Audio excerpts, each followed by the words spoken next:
Bonjour, C'est une chance de vous croiser à Lausanne. merci, merci. Vous vivez souvent en Suisse. Je viens assez rarement en Suisse. La dernière fois, ça remonte à 2-3 ans à Genève. D'accord. Et on parle de bande dessinée. De quelle école? Vous avez fait une école de graphisme? Ah non, autodidacte, entièrement à la maison.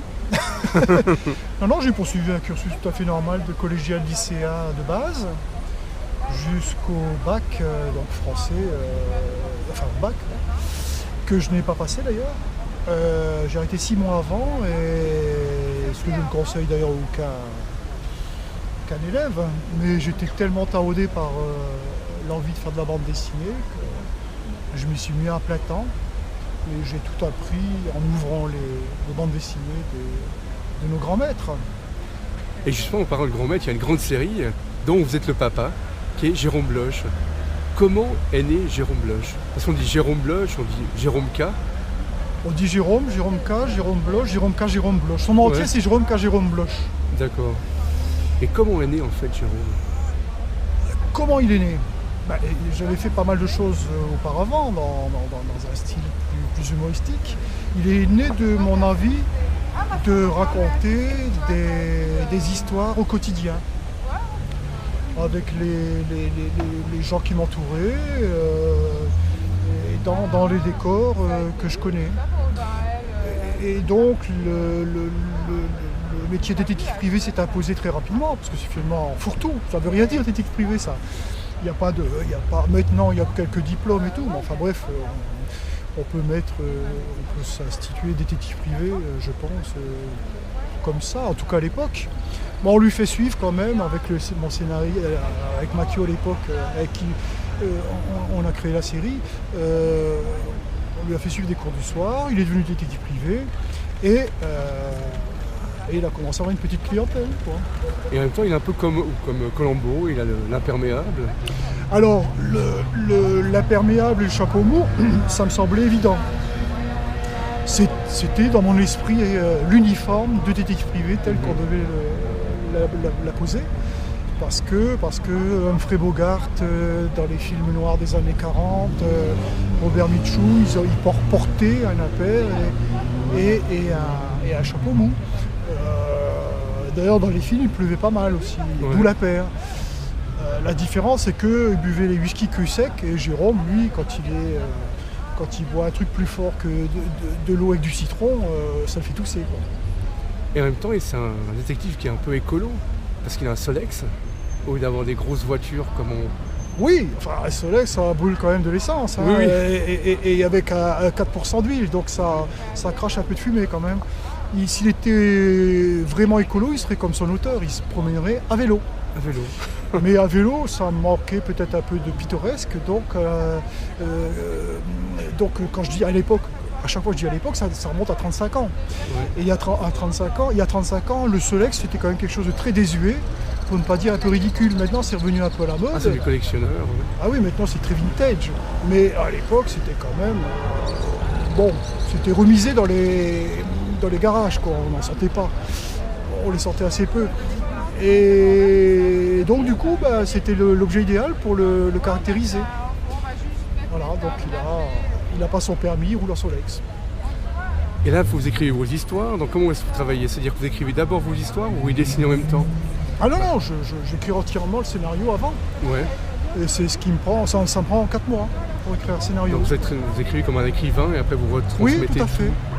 Oui, j'écris comme pour quelqu'un d'autre. Et une fois que le scénario est entièrement découpé, fini, là je commence à dessiner.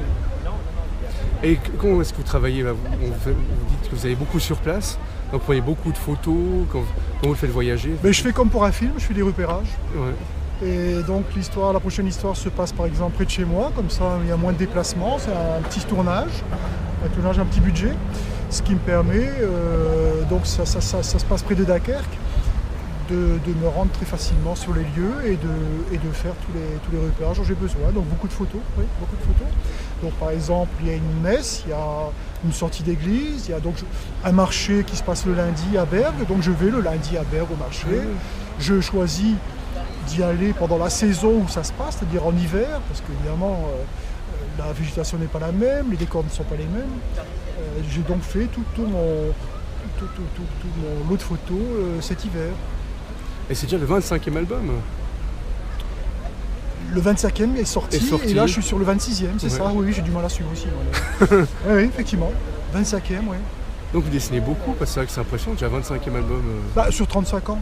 Ah bon, en plus, ça se justifie par le fait que j'avais une autre série avant, qui s'appelait Gulli, voilà, dont j'ai Gulli, fait 6 albums. Avec Makio.